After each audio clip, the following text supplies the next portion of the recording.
All right, Keith, a pretty beautiful day out there today. Yeah. The sun was shining. I'll take it. Yeah, we got sun. We got into the 30s, which sadly was good for us this week. And the weekend looks pretty good, and then things go downhill. Right. Sunday night, Monday, which you could say on any given weekend, the things go downhill Yeah. Sunday night, Monday. But this time specifically with the weather, we'll talk about that in a second. We got to 38 in Portland, 30 in Bangor, 34 in Augusta. Look, these temperatures are still below average for this time of the year, but we've been just living in the 20s for a while. So it feels pretty good today with the sun out there, at least. There was sun. Hour by hour forecast, warm front moves through tonight, so we are cold through the first half of the evening. We actually start to warm up after midnight, which is atypical. It's not usually how it goes.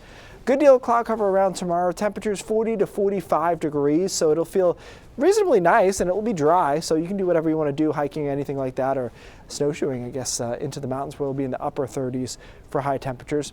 Clouds continue to be in place tomorrow night and through the day Sunday. Upper 40s, low 50s in place Sunday, and then here comes the rain. Southwest and northeast has moved up a little bit timing-wise, such that it may start before sunset over southern and western Maine. The rain gets heavier, though, overnight Sunday and into early Monday.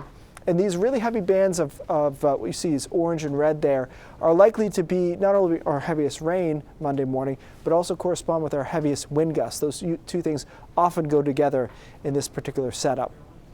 Two main hazards here, wind and rain. We'll start with wind, which will start to kick up really after midnight on Sunday. So this is Monday, 3 in the morning, 35 miles an hour. Okay, fine for a gust. It's noticeable, but nothing crazy. Then by 5 a.m., we get to gusts of 45 to maybe 50 miles an hour.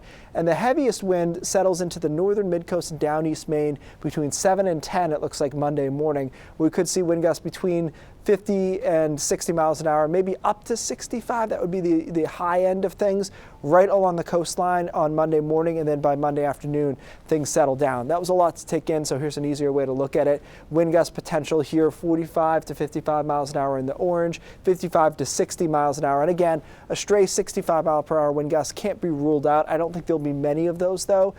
Best chance will be just right along the coastline into Washington and Hancock County. So your power outage risk here is present. Obviously, Monday morning, you'll see it kind of building through Monday mid-morning into down East Maine. And if you scale that, that's a moderate risk of power outages, which seems right to me. It's not crazy high end, but it's not nothing.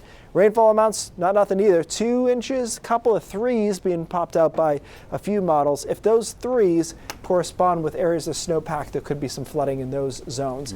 So all this happens basically in a very short window of time, from late Sunday night through mid-morning on Monday. After that, we're fine. There's nothing else really going on. So I do think we'll have some power outages planned, as much as we can at least, for that on Monday morning, and then things settle down.